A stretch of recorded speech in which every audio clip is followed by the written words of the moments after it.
Well, this is going to be a really relaxed evening, celebrating what sports people have done from the veterinary background in UCD, and there's a whole pile to be proud of.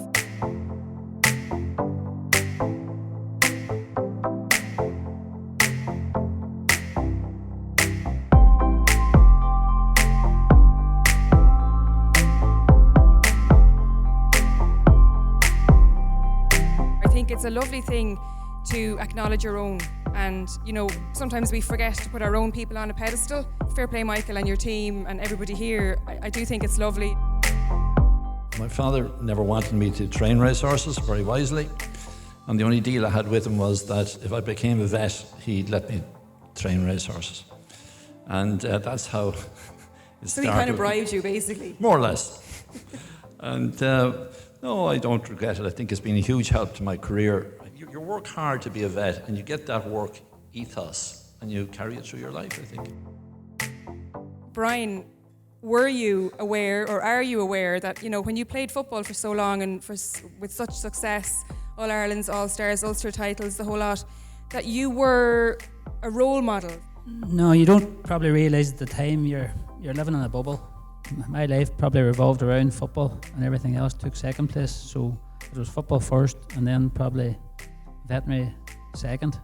I might also just say really that Brian Dooher, is quite amazing for him to say that that veterinary was second for him, because I happened to be external examiner for 3 years and Brian was in the third year that I was external examiner, and I never heard the like of him. There wasn't a question that we asked him, Michael, that he just didn't not only know the answer, but he knew it in depth. It was just almost phenomenal. So if veterinary was second to him, his level of input into Tyrone football must have been absolutely amazing. When I was in college in 2008, Brian was at peak, winning All-Irelands, and I obviously don't have a GA background at all, and football wasn't my sport, but I always admired what he did, and I always took pride in the fact that I was in the same profession as someone that was that successful. We're hugely proud of Nicky, and obviously with the statue to him in Wexford that we have now, which is just beautiful and a huge honour, and the fact that he still remains the highest scorer in the championship all these years later is just remarkable. You talk about external examiners. I think for me, Sean Boylan was the greatest person that taught me about herd health. Because I was part of his first big cull.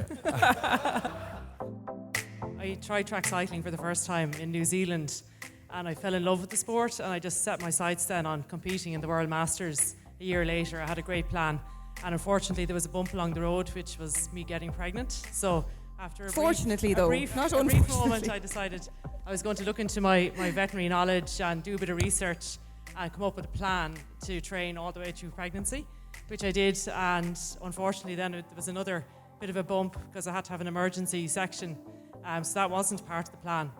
So I turned to my my animal friends and I looked at the cows and the dogs and stuff post cesarean sections jumping around in the fields. So I was like, well, if they can do it.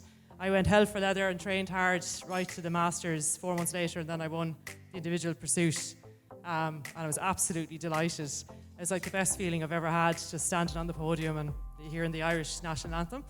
And people were like, was having the baby not the best day of your life? And I was like, no, winning the World Masters was the best day of my life.